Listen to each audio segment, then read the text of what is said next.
अस्सलाम वालेकुम। उम्मीद करता हूँ आप सब खैरियत से होंगे।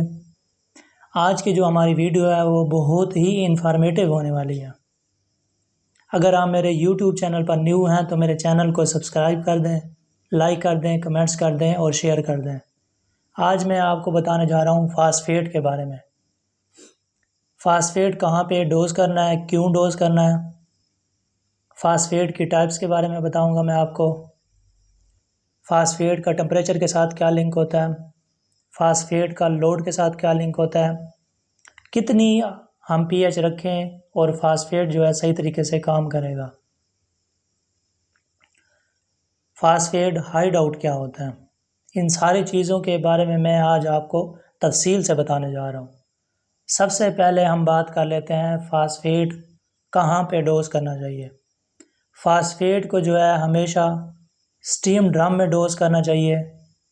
और क्यों डोज़ करना चाहिए, इसको पानी में मौजूद जो हमारे पास कैल्शियम और मैग्नीशियम के साल्ट्स आ रहे होते हैं उसको रिमूव करने के लिए इसको इस्तेमाल किया जाता है। इसकी टाइप्स की बात कर लेते हैं। फास्फेट की जो टाइप्स होती हैं वो 3 होती हैं। एक होती है हमारे पास मोनो सोडियम फास्फेट, दूसरी हमारे पास होती है डाई सोडियम फास्फेट और तीसरी हमारे पास आ जाती है ट्राई सोडियम फास्फेट। जो हमारे पास मोनो सोडियम फास्फेट होती है इसका फार्मूला होता है NaHPO4 और ये स्लाइटली एसिडिक होती है और ये वहाँ पे इस्तेमाल की जाती है जहाँ हमें थोड़ी बहुत पीएच जो होती है वो कम करनी होती है। दूसरी जो हमारे पास आ जाती है डाई सोडियम फास्फेट, इसका जो फार्मूला होता है NaH2PO4 होता है और ये जो होती है मॉडरेट अल्कलाइन होती है, यानी जहाँ हमें ज़्यादा पीएच की ज़रूरत नहीं पड़ती, 7 तक की पीएच की ज़रूरत होती है, वहाँ पे मोनो सोडियम फास्फेट जो है वो यूज़ की जाती है। तीसरी आ जाती है हमारे पास जो बहुत अहम है ट्राई सोडियम फास्फेट, जहाँ पे हमें पीएच को बढ़ाना होता है वहाँ पे ये इस्तेमाल की जाती है। इसका जो फार्मूला होता है Na3PO4 होता है, ये हाई अल्कलाइन होती है। तो इसके बारे में बात कर लेते हैं। और जो हमारे पास दूसरी चीज़ आ जाती है कि कितनी पीएच हम रखें और हमारे पास जो है वो फास्फेट जो है सही तरीके से काम करेगी। हमें हमेशा जहाँ पे भी फास्फेट डोज कर रहे हैं वहाँ पे हमें 9 से अबव पीएच रखनी चाहिए, क्योंकि ये अगर हम 9 से कम पीएच रखते हैं तो ट्राई सोडियम फास्फेट जो है सही तरीके से वर्क नहीं करता। इसलिए हमें 9 से अबव जो है वो पीएच रखनी चाहिए। अगर 9 से कम हमारी पीएच होगी फास्फेट हमारा काम नहीं करेगा, कैल्शियम और मैग्नीशियम के जो साल्ट्स होंगे वो पानी के अंदर डिज़ोल्व होंगे, प्रेसिपिटेट नहीं होंगे, इसलिए हम 9 से अबव पीएच रखते हैं। बाकी बात आ जाती है टेम्परेचर की। टेम्परेचर जो होता है 300 से लेके 350 डिग्री सेंटीग्रेड टेम्परेचर जो होता है इसके दौरान जो फास्फेट की सोल्युबिलिटी होती है वो ठीक होती है।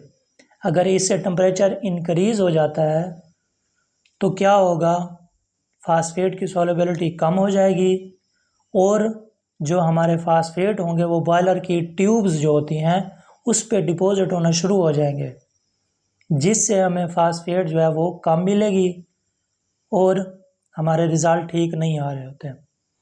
बाज़ औक़ात हमने देखा होगा कि हमारी फास्फेट जो होती है वो कम आ रही होती है और हम फास्फेट जो है वो उसकी डोजिंग डबल और ट्रिपल कर देते हैं, लेकिन फिर भी हमें फास्फेट जो होती है वो कम मिल रही होती है।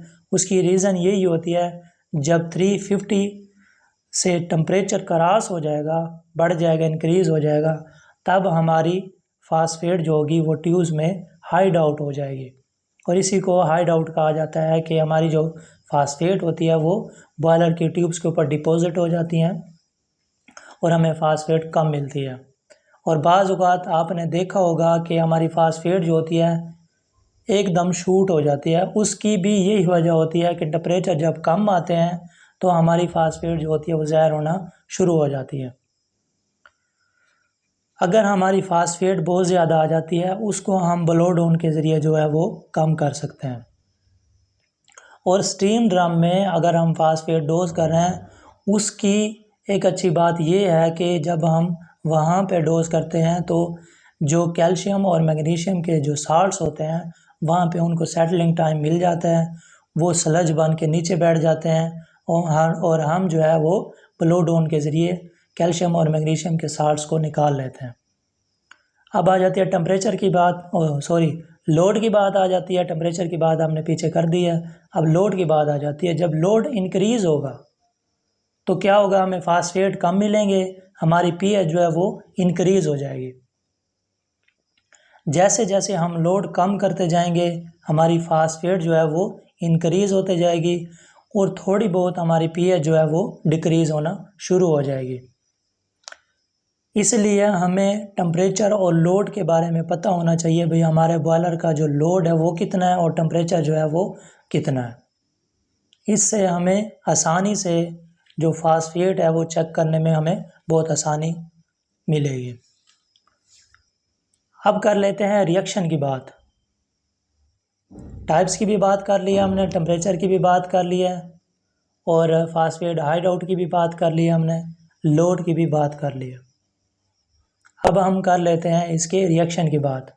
अगर हम ट्राई सोडियम फास्फेट का रिएक्शन करवाते हैं पानी के साथ Na3PO4 प्लस H2O, जब ये इनका रिएक्शन होगा आपस में तो हमें प्रोडक्ट में क्या मिलेगा, सोडियम हाइड्रोक्साइड यानी कास्टिक NaOH।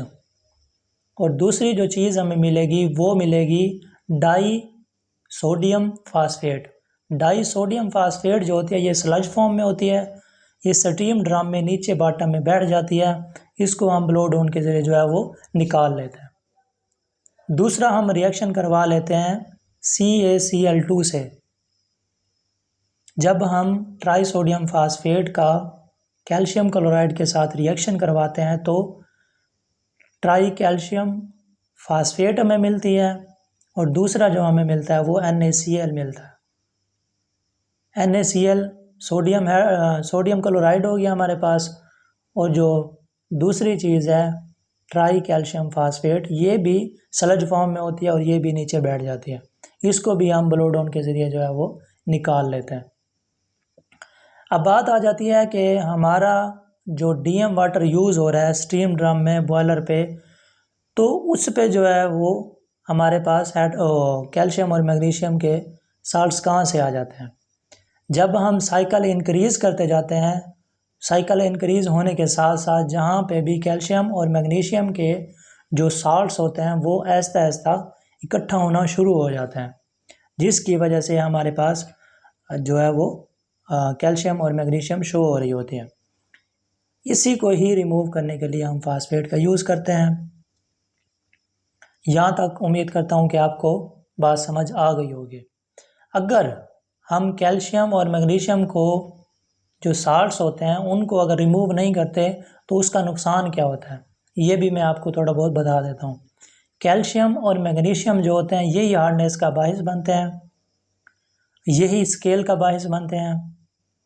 स्केल जो होती है ये आहिस्ता आहिस्ता शीशे की प्योर शेप में होती है और ये जो है ट्यूब्सों के ऊपर डिपॉजिट होना शुरू हो जाती है, जिससे क्या होगा, हमारी जो ट्यूब्स होंगी वो चोक होना शुरू हो जाएगी, हमारे पास प्रेशर इंक्रीज़ हो जाएंगे।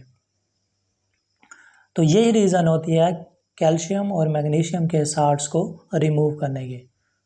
उम्मीद करता हूँ वीडियो आपको अच्छी तरीके से समझ आ गई होगी। अगर इससे रिलेटेड आपके पास कोई भी क्वेश्चन है तो आप मुझसे पूछ सकते हैं। अल्लाह हाफिज़।